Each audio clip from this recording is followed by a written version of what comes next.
I'd like to welcome you all to this online recorded meeting of Narcotics Anonymous. My name is Danny, I'm an addict. Hi, Danny. I'd like to extend a very warm welcome to you all and thank you for your interest in Narcotics Anonymous and for making this meeting possible. Narcotics Anonymous is not connected to the prison, although we are hugely grateful to the staff of the prison for allowing us this opportunity to share our recovery. Narcotics Anonymous is a volunteer member organisation. You are a member of Narcotics Anonymous when you say you are, and the only requirement for membership is a desire to stop using. Our message is that an addict, any addict, can stop using, lose the obsession to use, and find a new way to live.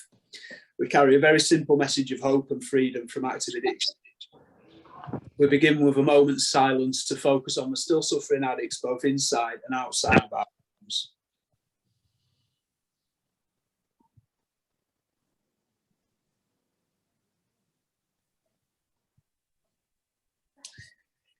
A very special welcome to anyone attending an NA meeting for the first time. So we now have a few readings from our basic text. So Gordon is going to read Who is an Addict? Hello everybody, my name is Gordon, I'm an addict. Hi Gordon. Who is an addict? Most of us don't have to think twice about this question, we know. Our whole life and thinking was centred in drugs in one form or another. They're getting and using and finding ways and means to get more. We live to use and use to live. Very simply, an addict is a man or woman whose life is controlled by drugs. We are people in the grip of a continuing and progressive illness whose ends are always the same: jails, institutions and death. Thank you. Thanks. And I'm now going to read what is the NA programme. Okay, I'm Danny, I'm an addict. Hi, Danny. What is the Narcotics Anonymous programme? NA is a non-profit fellowship or society of men and women for whom drugs have become a major problem. We're recovering addicts who meet regularly to help each other stay clean. This is a programme of complete abstinence from all drugs. There is only one requirement for membership: the desire to stop using. We suggest that you keep an open mind and give yourself a break. Our programme is a set of principles written so simply that we can follow them in our daily lives. The most important thing about them is that they work. There are no strings attached to NA. We are not affiliated with any other organisations. We have no initiation fees or dues, no pledges to sign, no promises to make to anyone. We are not connected with any political, religious or law enforcement groups and are under no surveillance at any time. Anyone may join us regardless of age, race, sexual identity, creed, religion or lack of religion. We are not interested in what or how much you used or who your connections were, what you've done in the past, how much or how little you have, but only in what you want to do about your problem and how we can help. The newcomer is the most important person at any meeting because we can only keep what we have by giving it away.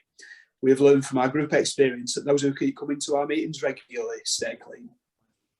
Thanks, Danny. Thanks, Danny. And will Craig please read Why We're Here? Right, cheers, Dan.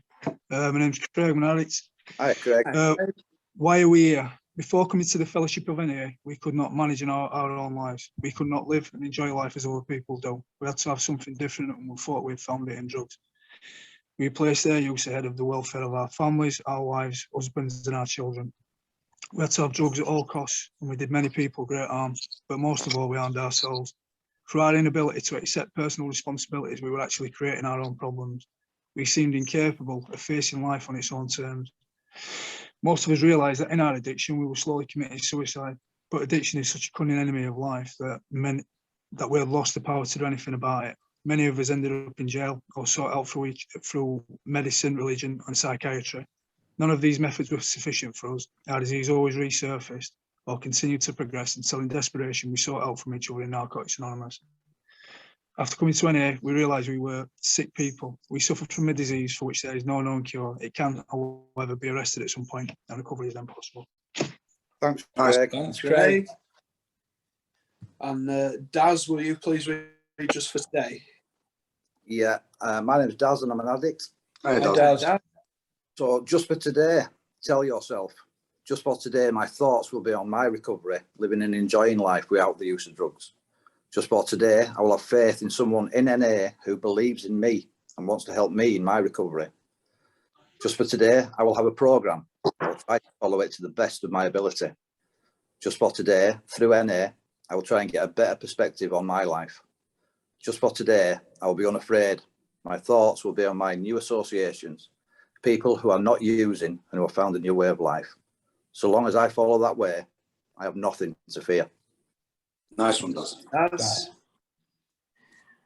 And Simon, do you want to do We Do Recover, please? Yeah, thanks, Danny. Simon Addict. We do. Hi, Simon. Hi, guys. When at the end of the road, we find we can no longer function as a human being, either with or without drugs, we all face the same dilemma. What is there left to do? There seems to be this alternative, either go on as best we can to the bitter ends, jails, institutions, or death, or find a new way to live. In years gone by, very few addicts ever had this last choice. Those who are addicts today are more fortunate. For the first time in man's entire history, a simple way has been proving itself in the lives of many addicts. It is available to us all. This is a simple, spiritual, not religious program known as Narcotics Anonymous. Nice one, Simon. Thanks, Simon. So the format of this meeting is that we will all go around in turn and each member will share a little of their experience, strength and hope. The meeting will run for approximately 30 minutes. And first up to share, we've got Craig. Craig, if you want to take the floor, it's over to you. Cheers, Paul. Thank you. My name's Craig. I'm Alex. Hi, Craig. Thanks to the lads who've made this possible and everybody who's sort of getting involved in it. I think it's a cracking idea. I spent 10 years in and out of prison. Basically, I were an addict, intravenous addict, and basically I just spent 10 years of my life in and out of prison, just existing, to be honest. I never really got off starting blocks. I just ended up, going from being a teenager to being addicted. And by the time I was 27, all I had to show for my life were 7 prison sentences and a load of wreckage. To be honest, I was living at my mum and dad's. My usual routine would be to go to prison 3 times a year for nicking bacon, cheese. I was a guy who stood outside bus station drooling. I knew nothing in my life with that. And I used to get up every morning and I used to wish I were dead. To be honest, I just know. I used to wake up rattling every day and I used to look out that window and think, I don't want to do this anymore. I wish I were dead. I wish I were dead. By the time I'd done my 7th sentence, I decided I wanted to stop and I was going to sort myself out. And I thought, I'll do what normal people do. I'll get a job. I got a script so I could maintain the job with my dad. I went out for a drink on weekend and I was really trying my best to stay out of trouble and to not do the things that I was doing that got me in jail. For I'm just going to live straight and have a normal life. I went out for a drink on weekend, and because of the way I take things, I don't stop. Some people can go out and abuse drugs, and some people become dependent on them, and I'm a dependent. And I went out, and I ended up with a longer sentence than I ever ended up with, trying my hardest that I've ever tried in my life, because of something that I didn't usually. I didn't usually drink that much. I drank, but it weren't my drug of choice, was something else. And I ended up in more trouble while I was trying my hardest with a longer sentence. And I just remember waking up in a prison cell, looking at wall, thinking I've got 3 or 4 years in here for something I couldn't remember because I was that drunk. I can't remember doing most of it. And I just felt trapped in a life of just existing and not having any control over my life. Just went wherever drugs took me. I got introduced to steps in prison. An NA, Narcotics Anonymous. I got my introduction through a rehab prison. I asked for that because I'd had enough and I wanted to try and find a way out. And to be honest, a lot of it didn't make sense. I started doing step work and sort of learning about, to be honest, apparently I just wanted my tag. So I did the steps to get my tag. But when I started doing it, I started writing step 2. I'd done my step 1, I was writing my step 2. And penny drops, and I just realised that it were me that were causing all the problems. And for the first time in my life, I was sat in a cell and my head stopped. My head's always on me, but it stopped because of step work, because of stuff that I was doing connected to Narcotics Anonymous. And that was the first time that had happened without using the drug. And I managed to stop using in prison. And I was dedicated, man. I thought, when I get out, I'm going to make a good go at it. I'm going to make it work. And I really meant it. I managed to stay clean for about 6 months in jail.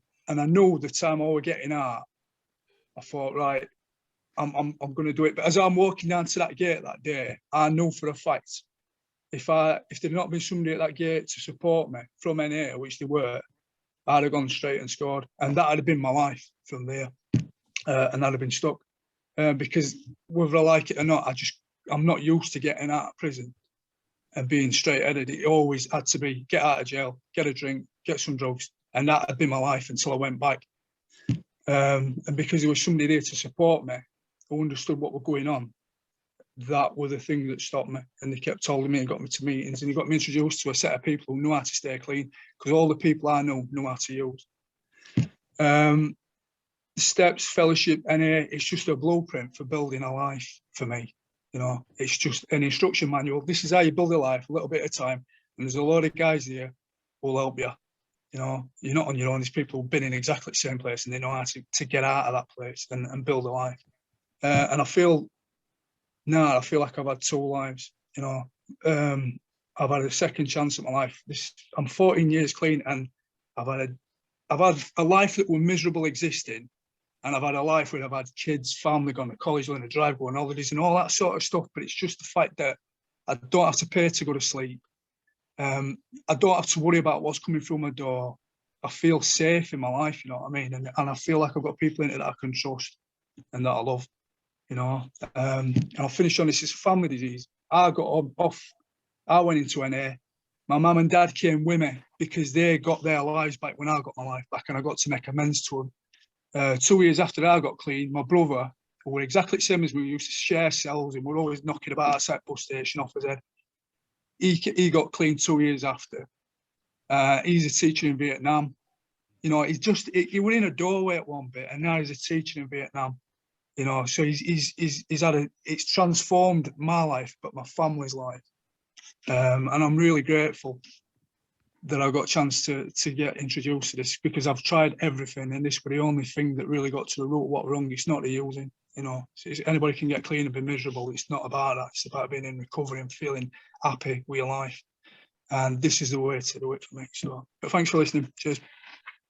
Cheers, Craig. Thanks, Thanks, Craig. Craig. And next up, we've got Simon, if you want to share for us. Yeah, thanks, Danny. I'm Simon. I'm an addict. Hi, Simon. Hi, guys. Yeah, so like, I suppose, you know, I'm aware that like the people that are going to be watching this, you know, are in the same place where I was for like nearly 30 years, you know, because through my using and like ways and means to get more drugs, you know, it meant committing crime to get the money and obviously to get the drugs. And it always took me back to prison, you know, and I substituted one drug for another over many years, trying to find a drug that I could use successfully, you know, and they all took me to prison. Just did. And I couldn't work it out. And I'd be sat in reception in prison thinking like, how did this happen? How did this happen again? You know? And I believed at the time that it was that last use before getting locked up that caused all the damage, you know. And I believed that for many, many years. And in prison, it was the same, you know. In prison, you know, I had no responsibility, you know, but it was all about ways and means to get more, even in prison. And that involved just ordering phone cards and backer on canteen. And that, I'm going back a while now when it was phone cards. And that's what it was. You know, manipulating the doctors for scripts. You know, I remember being on like 90 mil, and I was putting like apps into the doctor. I remember, and I got up to like 120 mil of methadone because I was just chasing that buzz, manipulating them for subby scripts. You know, so I could sell them, and swap them for drugs, and like get off my head. You know, and like, you know, I'd get out, man, and like, I'd get out of jail and think I deserve a treat and go and use, you know, and be back in within a few weeks, you know, that revolving door, and that was my life, you know. And in that process of doing that, you know, I drove everybody away. I robbed off everybody that I knew, my family. I abandoned my daughter for 19 years because I was too engrossed in the drugs and the prison life and the crime. I even wrote myself a letter once, you know, and posted it to myself saying, you know, Simon, remember, do not use. Do not use heroin. That's what it was. Do not use heroin. I never read that letter. Do you know what I mean? Probably ended up back in jail a few weeks later. 2018 January, you know, I walked into a police station in the community, you know, because I didn't want to be out here anymore, you know, and I walked in with a large knife just so I'd get locked up. I didn't want to be doing any burglaries because, you know, doing burglaries for so long, them sentences start to increase and increase and increase. I didn't want to go away for years. I just needed that little break again, you know, go in there, put some weight on and come out and try again. And I got 6 months, but when I got to prison has always been the place where I ran to, you know, it's always been the place where I went. But when I went to prison the last time, I didn't want to be there. I did not want to be there. You know, I couldn't live with the drugs or without the drugs, but I didn't want to be in the community. I didn't want to be in prison, you know, and that was my internal rock bottom there. You know, where else can I go? Where can I go, you know? And I was lucky enough to get out. When I got out of prison and I was homeless, I went and used. You know, I got out, you know, in April 12th. I went and used, went to probation. He said, we've got you nowhere to live. I said, okay, I may as well be back in prison. And they found me somewhere to live, and it was a residential rehab. It was. I was really lucky to get in there. And I met people that had used like me. I never knew recovery was possible. I'd never heard of it. All the people on my estate who I knocked out with, you know, they either died, substituted one drug for another, or just disappeared, you know. So when I went to this rehab and I found people that were NA members, yeah, that worked in there and used like me, did all similar stuff to me and were living clean. I didn't know that concept to clean. My concept to clean was just not using heroin. That was my concept of clean. You know, I remember getting out of jail quite a few times. People say, "Are you clean?" I'd say, "Yeah, I'm clean." You know, but what I understand clean to be today is to complete abstinence from all drugs. Start to go to Narcotics Anonymous, man. I'm so grateful that, you know, NA found me, you know, and it was really beautiful. I'm like 2 year, 8 month clean or something. You know, I've made amends to people that I've hurt, you know, through the process of the steps. Yesterday, I'm on annual leave at the moment from the job and that I do. And I spent a lovely day with my daughter, you know. I remember making that amends to my daughter, man. I shared this all the time with her because it's just the truth, man. When I rang her up and that, she said, my dad's dead. You know, she thought I was dead. And I like just say some stuff to her that like would make her believe that it was me, like about when she was a baby. That's the last time I seen her. You know, she had a little love heart on her ribs. Do you know what I mean? A birthmark. Tell her about her middle name, like where her middle name comes from. Do you know what I mean? And yeah, we met, you know, and we've got a beautiful relationship. Like I say, I spent a full day with us. They went shopping and eating food. And my granddaughter, you know, I've got my granddaughter in my life. You know, and my daughter's pregnant again. She's having a little boy this time. And that's absolutely amazing, man. You know, that's something which I never thought were going to be possible. And it's all down to the Narcotics Anonymous 12-step program. And forever, I will be grateful to NA, you know. So if anybody's, you know, thinking like they're sick and tired of being sick and tired and want to change, man, you know, we're here, we're waiting for you, man. You know, come to a meeting, you know, we'll love you till you can't love yourself. And I'll just leave it there. Thank you. Cheers, Simon. Cheers, Simon. Thank you. Okay, yeah, I'm gonna go next. So yeah, I'm Danny, still an addict. Hey, Dan. Yeah, so you know, thank you for putting this meeting together, and you know, welcome to Narcotics Anonymous. So yeah, I'm just gonna jump straight in. So yeah, before I came into the rooms of Narcotics Anonymous, you know, I used drugs to, you know, just turn my back on life, turn my back on the world, you know. I was always like a very sensitive kid and stuff like that. And, you know, I think the family have sort of strong suspicions that, you know, I've got like undiagnosed autism and stuff like that. And, you know, there was no, in them days, you know, there was no sort of like medication or doctors or anything for it.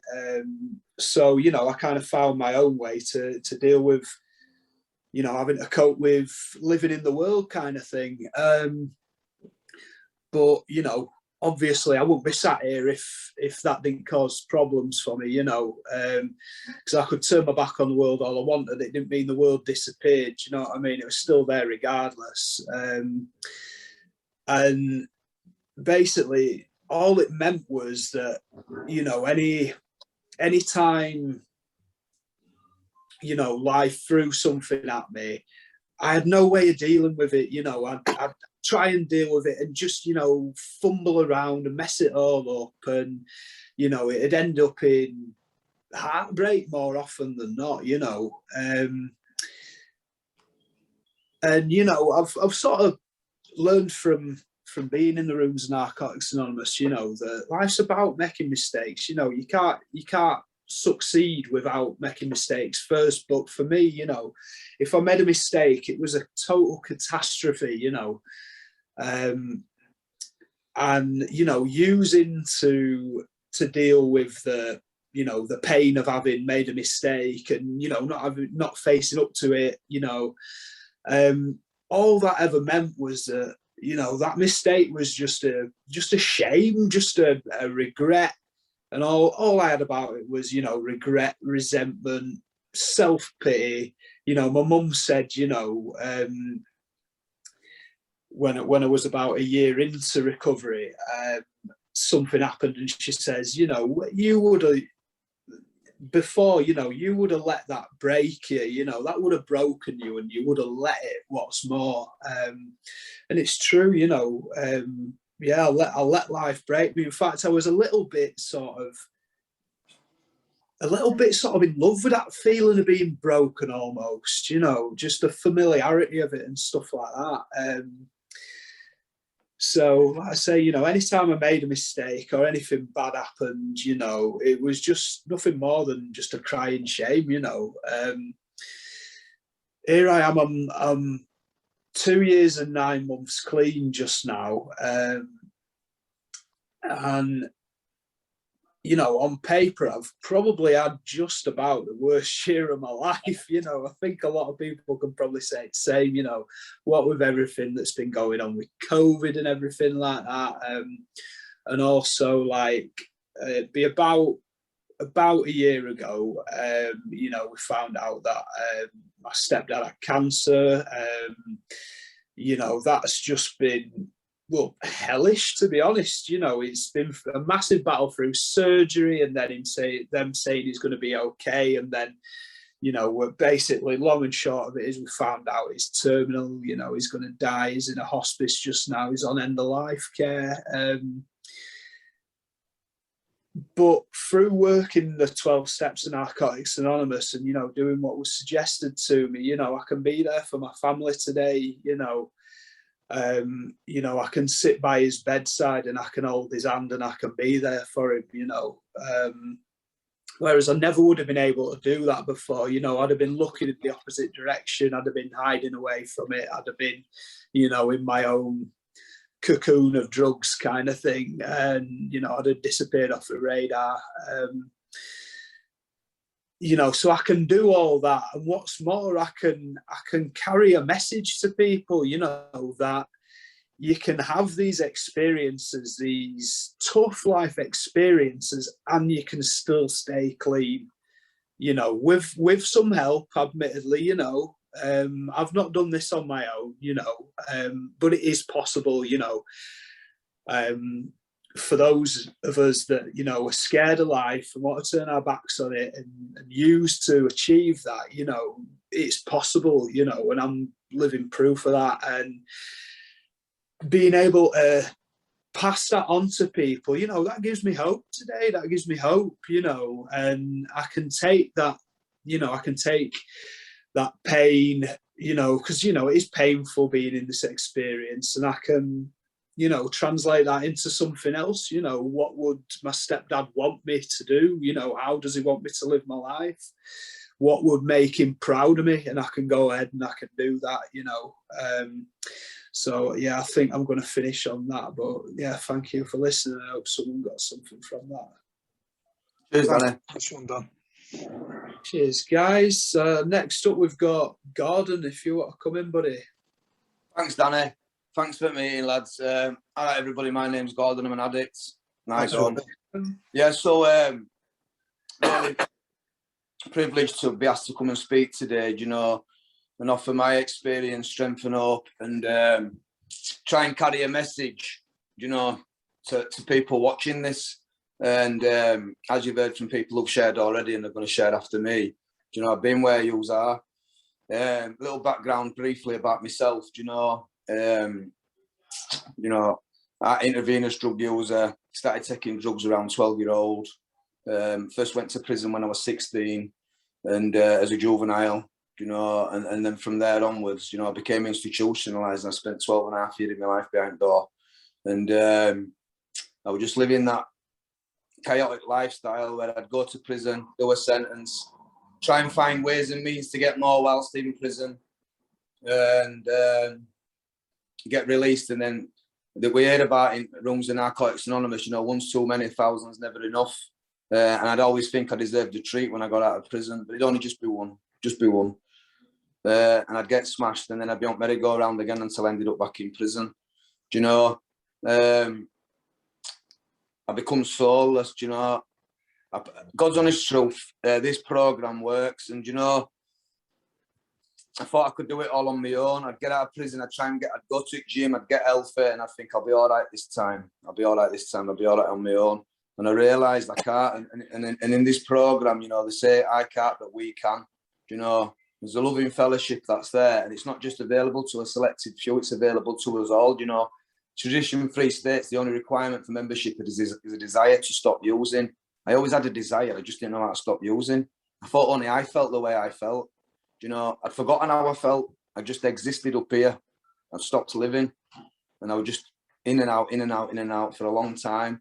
And I thought that was going to be my life, and it got to a point where on my last prison sentence, do you know what I mean? I thought, is this really it? Am I cut out for this anymore? I'm sick of it. Do you know?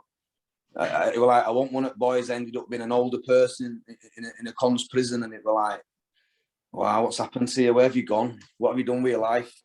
And yeah, you know, I thought about committing suicide, lots of different stuff, you know. And I was in a lot of pain, you know, and unfortunately for me, you know, I was released on 15th of April 2019, and I came to Narcotics Anonymous. I was on 60 ml methadone and back end of a diazepam script. And I realised through going to meetings that, oh my God, it's not just me who thinks and feels like this. There's other people too. And I could see life behind people's eyes. I could see that they were like smiling and happy. And I was thinking, I want some of that. How am I going to get some of that? And it was simply said to me that all I had to do is what they'd done. I just had to keep coming to meetings, get clean, get a sponsor, you know, start my step work, get some service. And I did all them things over a period of time. And I realised, you know, for years I've been in prison, I'd built up, you know, this like jail face, you know, attitude, all that kind of, thought I was a bad man stuff. And all I did is I just excluded myself from life. And I was barriered off from life, and I felt like I couldn't get back into it. But you know what? Through the support of people that have been where I've been and showing me love, you know, eventually my barriers come down. You know, I got clean, did a little rattle, first rattle I've done on out. And, you know, started slowly but surely. Starting to rediscover who I am, you know. And, you know, a life that I live today, I go to bed clean, you know, I wake up clean. I give back, you know, I try and give back what's given to me, give back what's been given to me. And it's a lovely feeling to be able to feel again. I forgot what it was like to feel feelings apart from self-pity. You know, I had no trust. I was always scamming. And because I was always scamming up to no good, I thought everybody else were. I felt lonely. I could be on a prison wing with 90 people, 120 people, and be known, but it felt like I was on my own. You know, in that cell on a night time, sat there thinking, is this all I'm about? Is this all I'm about? Because we can all have that banter, we can all walk around that think bigger than that lot, but when we've just laid on our bed on a night time, looking at ceiling with his own thoughts, you know, I was sick of living that way. And like I say, there's a wonderful program that's here, and it's available to you. you know, and my pride, I was too proud, you know, I was too proud. I had a big ego, and my self-esteem and my self-worth were on the floor. And it was hard dropping that pride and dropping that ego and reaching out and saying I need help. But you know, the best thing that I ever did, you know, there's so much that goes on in Narcotics Anonymous. I used to think to myself, what am I going to do if I don't take drugs and I don't party? And then I realised, when we're actually there party, were they ever a party in the first place, or were you just running from yourself for all these years?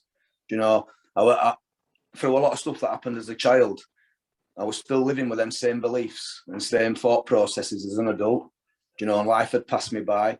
But I'm a part of life today. You know, I'm fortunate through working this program. You know, I'm employed now. You know, I can make plans. I'm in a relationship. You know, it took a couple of years, but my kids are back in my life. All the stuff that I'd lost due to me putting drugs above everything else and forgetting what I was about and where I come from. And yeah, I can face up to life today. You know, it's good being clean. You know, it would have. I thought it was never going to be, you know, on cards. And I know now that they say that if I choose to use drugs, you know, there's only 3 options that are open to me, and that's jails, institutions, or death. That's what the disease of addiction wants to happen with me. You know, I don't have to live like that live that way no more. And like I say, it's available to you guys as well. You know, please get in touch with people in prison who can point you in the right direction and come into Narcotics Anonymous. You know, we're all here waiting for you, and you'll be met, and there'll be a lot of support, and you'll see that people think and feel like you think and feel, and you can find a new way to live by just doing a few simple things. It's a simple program, guys. It's not rocket science.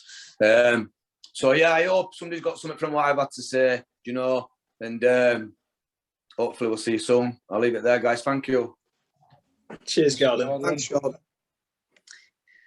Nice one. Now I'll hand it over to Daz.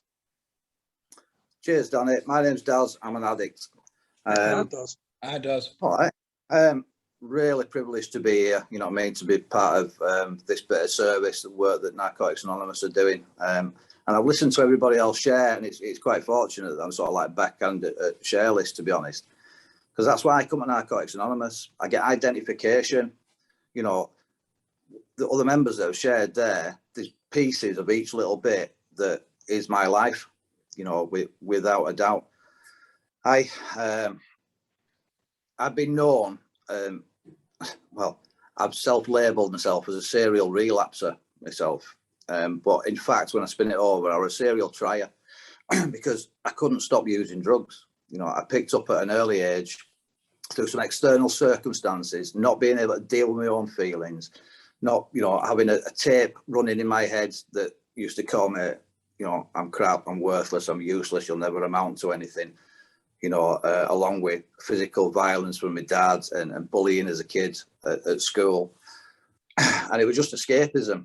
But what happened when I was 15-year-old is when I had won, I couldn't stop, you know, but I didn't know that at the time. I didn't know what I suffered from. I didn't know that I suffered with an illness where I have won and I can't stop. So I'm a natural sort of statistical progression through the drugs myself. You know what I mean? We're not bothered about what or how much you used in Narcotics Anonymous. It's not drug specific. If I'm using a substance, it doesn't matter what it is, it's going to give you the same results. So when I picked up at 15, I went through the party scene. I went through a heavy metal days with long hair. You know what I mean? But all my activities in life was surrounded by using drugs. You know what I mean? Getting off my head. And I tried to stop on my own many, many times, you know, on a night when I had copious amounts of whatever drug I was using that day. I'd swear off, tomorrow, I'm not using, it's nailed on, it's not happening. Then I woke up in the morning, and before I opened my eyes, the obsession was on. Who's got what? Where can I get a graph from? Does anybody owe me any money? Whose gyro day is it? You know, all that sort of thing. I've got a warrant out for my arrest, you know, just like full of fear about trying to box off the day where we're going to get more. However, you know, did they get on me last time I did that shoplifting in that store? You know, can I get back in and, you know, can I chance it? And it got to a point where I wasn't even bothered about chancing it, because the need to use was greater than the consequences. Now, I can separate myself because, like the lads that have shared, they've been to prison. I've not been to prison. Yeah, I always thought it was because I was really clever. It's not the case. The case is I've had every other thing but prison. You know, and the last time I used, I was looking at a 7-year prison sentence, finding ways and means to get more drugs. It were on the cards, and like it's already been shared, jails, institutions, and death. So I've been to 7 institutions though, but not prisons. I've been at some facilities, you know, rehab facilities, and that's where I got introduced to Narcotics Anonymous. Another member shared. So what we have is what's called H&I service. So we'll talk a little bit about that. So it's hospitals and institutions, and that's what we're doing now. So for people that can't get out to a meeting, we bring a meeting to you. You know, we bring a meeting to you because we can only keep what we have by giving it away. It's part of our 12-step. You know, it's we carry this message to addicts and practice these principles in all our affairs. You know, the long and short of it is, I'm forever grateful for Narcotics Anonymous coming into that certain facility and planting a seed in my mind that you could get recovery. You know, you could become abstinent. You could, you know, they didn't even say that I could. They nailed it on. You know what I mean? They said, yeah, you can get clean, lose the desire to use, and find a new way to live. Yeah, it's written in our basic text, in our literature. We don't have to use anymore. And like other members have shared, I've been through relationship breakups, homelessness, you know, job losses, death of my granddads, you know, all this stuff which were immediate stuff where I was going to go use and fix on. And through the power of Narcotics Anonymous and doing these suggested things and reaching out and speaking to other people, I haven't had to use. And that's been like nearly 4 years, you know, 4 years of abstinence. I'm finding a new way to live. I've been lucky. I've been lucky. You know, I've been, although I've not been sat where you're actually sat now, I've been sat in what I can imagine the same places. With no hope, full of despair, full of guilt, shame, remorse, you know, anger, resentment, fear. You know, what I suffer from is an illness that's based in fear. Because I'm a man, and because I've got a bit of size on me, because I've had violence in the past and all that, my disease don't want me to admit that I'm vulnerable. And sometimes I'm a scared little boy. You know, I'm coming up 47 years old, and I started using at 15, you know, every day. So I've been emotionally stunted. But there is a way out through working a simple 12-step program. I get to have a look at me. I get to have a look at the true nature of me. And get rid of the stuff that I don't like doing. From being in a place where living on streets and being a 9.5 stone wet through, you know what I mean, doing anything, robbing off family or taking slate off somebody's roof in the middle of the night to fund stuff. My family not wanting to speak to me, you know, kicking me out, all that tough love stuff, you know, my children, losing my children, all that sort of thing. Through working this simple program, I've got my 3 kids back in my life. I've got 3 beautiful granddaughters. From a place where they didn't want me to come into the house, I can look after my granddaughters now. You know what I mean? I'm trusted. I've got a job. I'm sat here at work at the moment. I've got a job. You know, I've only been at this job 3 weeks. I've got the keys. I've got the keys to the building. You know, if you had me in active addiction, the lot were going. But through working this program, people trust me, and I can be trusted because I've no desire to go out and get that chaos back. I tried to commit suicide because I'm in that lower place where I'm in a bed sit and stuff, and I just couldn't see a way out. You know, with certain substance psychosis, aliens were getting in through electricity. You know, all light bulbs were out. I was barricading my door and I was walking about with a big sword. And